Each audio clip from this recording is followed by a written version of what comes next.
Fala do presidente Jair Bolsonaro de que há uma histeria de governadores e da imprensa na condução da crise envolvendo a pandemia do novo coronavírus encontra respaldo entre integrantes do alto comando das Forças Armadas. O jornal Estado de São Paulo ouviu 10 oficiais generais sobre o discurso do presidente que recebeu críticas. Entre os generais há um consenso. O presidente errou na forma, no tom de confronto ao distribuir ataques a governadores, prefeitos, mídia e esquecendo a razão e a ciência, mas acertou no conteúdo. Esses militares dizem que, de fato, não é possível fechar o país, parar todas as atividades econômicas, porque isso trará prejuízos irreversíveis à economia. Lembram ainda que um país com a população essencialmente jovem e que tem na informalidade um contingente de mais de 38 milhões de autônomos, a dose exagerada do remédio poderá matar o paciente. Zé. Olha, Vitor, você disse tudo. Esta é a opinião média que eu sinto por aqui. Eu conversei com alguns integrantes do governo, inclusive 2 ministros, e eles dizem o seguinte, que o pensamento geral é esse. O presidente acerta na ideia, acerta no tom e erra na forma de como foi feito o pronunciamento. As palavras usadas e até as expressões. Então, o debate ali já é mais semântico do que exatamente de conteúdo. Então, há uma cobrança, Vitor, no governo, que eu sinto é o seguinte, para o presidente Jair Bolsonaro ter feito aquele discurso, ele tinha que ter em mãos um projeto, um programa para sair desta situação. Porque sair desta situação sem absolutamente nada não vai adiantar a economia. Porque, inclusive, as internações em massa vão impedir os trabalhadores, na prática, de irem ao trabalho. Não adianta. E, por outro lado, também haverá recessão de qualquer forma, se não houver um cuidado contra a pandemia. Porque a pandemia, além de matar... Augusto, você tem toda a razão. A pandemia, além de matar pela pandemia, mata depois com a recessão. Mata depois com a recessão, porque a recessão é em seguida da pandemia. Então é preciso cuidar da pandemia para não ter a recessão. Então, qual é o resultado disso? Qual a conclusão? É de que o presidente está certo, esta é uma mensagem a longo prazo e, por enquanto, o governo vai encontrar saídas, vai encontrar projetos.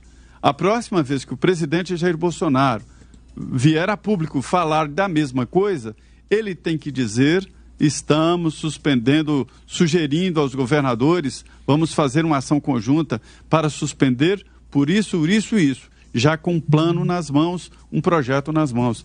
Não de uma forma atabalhoada, como foi o pronunciamento, e todos, minimamente, uma pessoa minimamente inteligente saberia de que o presidente não tem autoridade para acabar com esse distanciamento social, porque não foi ele que decretou o distanciamento. Os governadores é que decretaram, cada um no seu tempo, né, e cada um com a sua intensidade.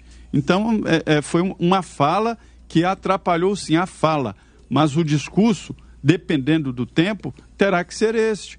Haverá um momento em que o governo vai pedir aos governadores a suspensão e apresentar uma solução. Sem apresentar esse horizonte, como gosta de dizer o Augusto Nunes, nada feito.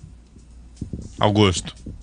Olha, eu acho o seguinte, até quando há uma guerra, a atividade econômica prossegue. Há bombardeios, bombardeios aéreos, há ataques por terra, ataques por mar e a atividade econômica prossegue.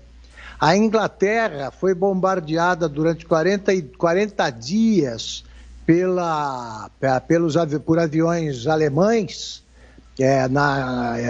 no começo da Segunda Guerra Mundial, no segundo ano, e sobreviveu trabalhando também.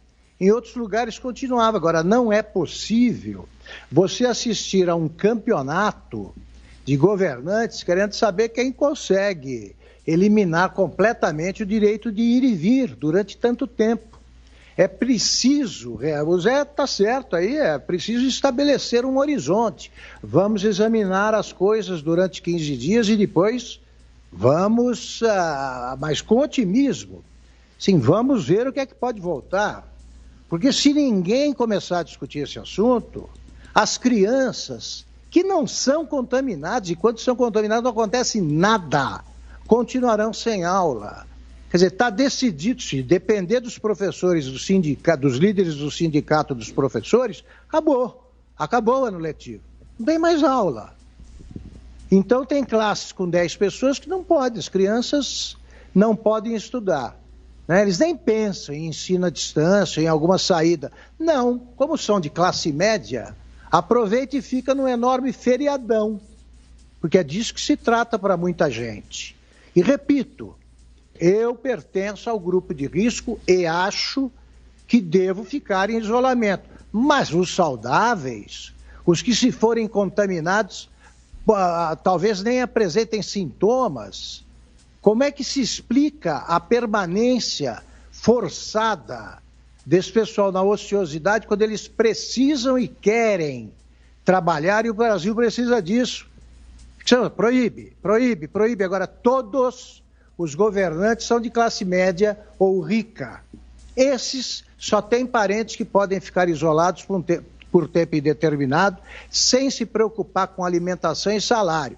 Agora, à medida em que começarem as demissões, os governadores que se pautam por medidas até agora aprovadas pela população vão enfrentar a reação dos desempregados e o Brasil vai sair dessa com um número de desempregados que não seria o mesmo se houvesse mais preocupação com a necessidade de manter viva também a economia, porque as pessoas morrem de desemprego, né? Sem nenhuma demagogia, estou sendo bastante realista.